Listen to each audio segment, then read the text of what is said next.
3 bulan menganggur membuat Rafli mulai merasa putus asa.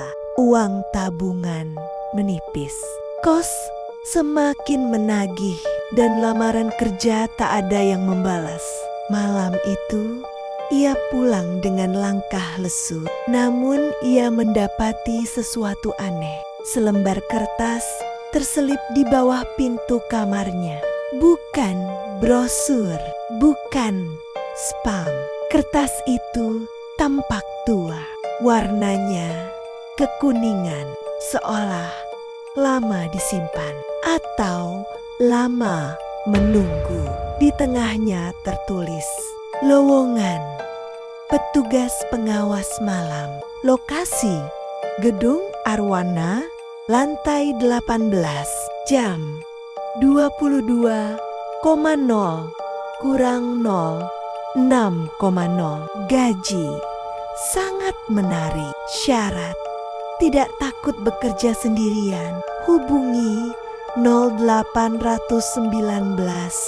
X yang membuat Rafli merinding. Ia tidak pernah mendaftar, tidak pernah memberi alamat kos ke perusahaan manapun. Tapi selebaran ini dengan anehnya menggunakan namanya. Di pojok kanan bawah tertulis, dipersiapkan untuk Rafli. Tulisan itu tidak dicetak, seperti ditulis seseorang dengan tangan yang sangat rapi, namun lekuknya kaku, seolah penulisnya tidak terbiasa menulis nama manusia. Rafli menelepon nomor itu. Perempuan menjawab. Suaranya rendah, datar, dan pelan, seperti seseorang berbicara dari ruangan besar kosong. Datang saja malam ini. Kamu sudah terdaftar? Telepon mati. Rafli tidak sempat bertanya apapun. Jam 21,4 Rafli tiba. Gedung Arwana terlihat seperti gedung kantor biasa dari luar. Tapi semakin ia mendekat, semakin ia sadar tidak ada tanda kehidupan. Lampu luar sebagian mati. Jendela lantai atas berkabut dari dalam. Beberapa tampak gelap gulita. Beberapa lain memancarkan cahaya yang terlalu putih. Bukan cahaya lampu kantor. Rafli menatap lama. Di jendela lantai 18 ada sesuatu seperti bayangan orang. Berdiri menghadap jalan, lalu menghilang begitu cepat. Seakan masuk ke dalam dinding. Di depan gedung, satpam tidur sambil duduk. Namun tidurnya terlalu diam. Bahkan napasnya tidak terlihat naik turun. Pintu gedung sedikit terbuka. Meski seharusnya ditutup jam ke-19.00. Dia masuk. Labi kosong. Meja resepsionis berdebu. Jam dinding menunjukkan detik yang bergerak mundur, bukan maju. Pukul 22.21 banding 59, jam 21:58. Lift berbunyi pelan. Pintunya terbuka, seakan menunggu. Tanpa Rafli menyentuh tombol, lift menutup dan bergerak naik sendiri. Pintu lift terbuka. Pintu lift terbuka. Lantai 18 surface-nya berbeda dari gedung lain. Cat dinding kusam seolah tidak pernah selesai. Udara dinginnya seperti kulkas industri. Lampu-lampunya redup tetapi tidak mati. Suara AC tidak ada. Seolah lantai ini mengambil energinya sendiri. Di ujung lorong, meja kecil berdiri. Di atasnya, buku tamu tipis. Halaman pertama sudah terbuka. Nama tercetak di sana. Petugas malam. Rafli. Meski Rafli belum menyentuh pulpen, ia menyentuh buku itu.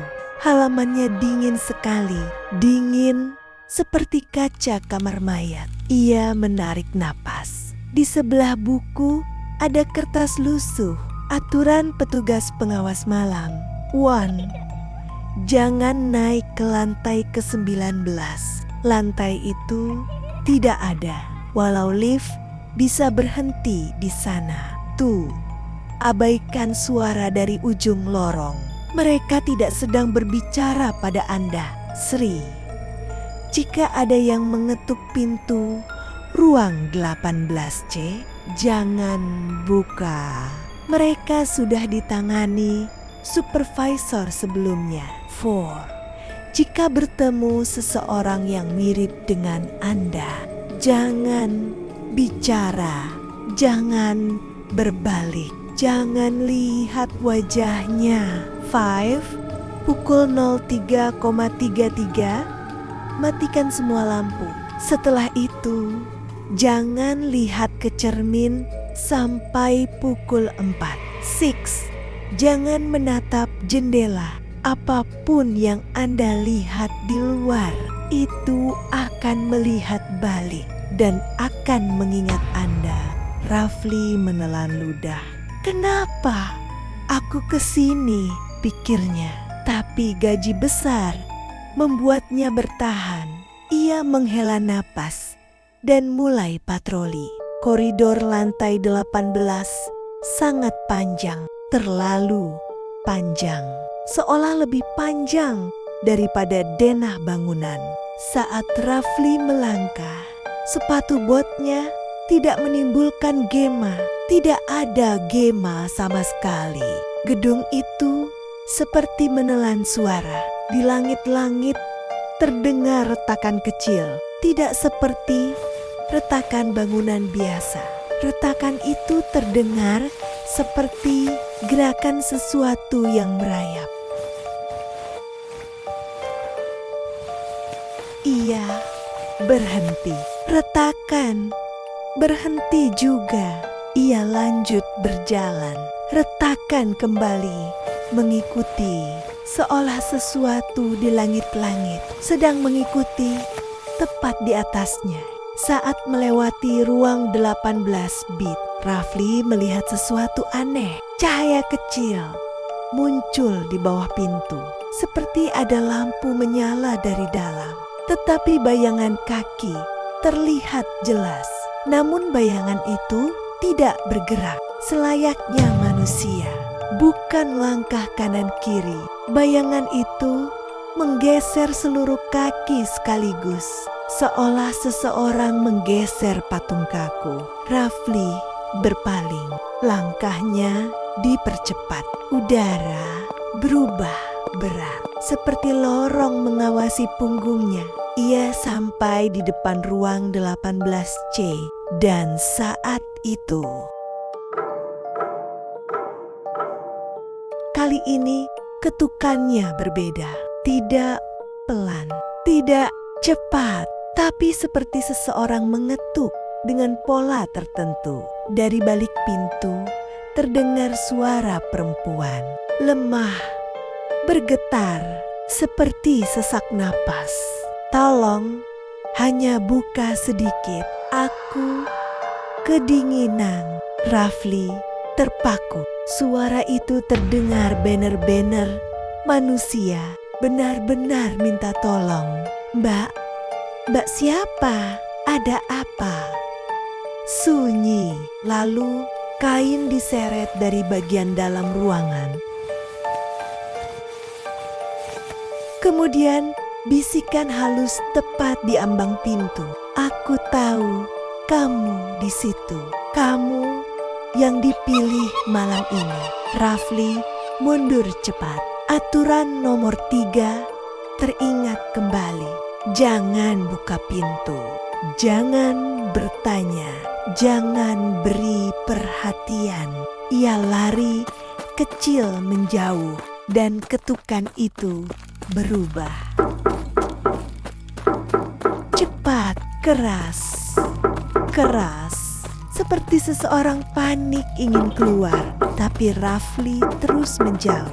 Ketukan berhenti tiba-tiba, sunyi ketika Rafli mendekati lift. Lampu indikator menyala sendiri, lalu bergerak. 18, 19. Perlahan sekali, seperti lift sedang menahan sesuatu. Lift berhenti di lantai ke-19. Pintu terbuka sedikit, namun yang terbuka bukanlah lantai. Tidak ada lantai ke-19 yang terlihat. Ruang gelap, udara seperti berdebu, suara lembut seperti kaki kecil berlari di jarak jauh, dan tangan kecil pucat meraba udara di luar pintu. Tangan itu mencari pintu lift. Jika pintu terbuka sedikit lagi, tangan itu pasti masuk. Untung pintu menutup mendadak. Indikator mati. Rafli terdiam sambil gemetar. Lorong kembali sepi, tapi sesuatu berubah. Di ujung lorong ada seseorang berdiri. Posturnya sama seperti Rafli, tinggi, sama, bahu sama, rambutnya, bajunya, semuanya sama. Ia berdiri membelakangi Rafli, menatap jendela hitam. Rafli menahan napas. Makhluk itu menoleh pelan sekali sampai Rafli melihat wajahnya, atau seharusnya wajahnya, karena tidak ada mata, tidak ada hidung, tidak ada mulut, hanya permukaan kulit yang halus seperti lilin. Rafli memalingkan wajah. Aturan nomor keempat. Tapi makhluk itu perlahan menggerakkan kepalanya, semakin miring, seperti burung memeriksa sesuatu. Tulang lehernya tidak berbunyi, tidak retak, tidak sakit. Ia hanya memiringkan kepala sampai hampir 90 derajat. Rafli berjalan cepat melewatinya.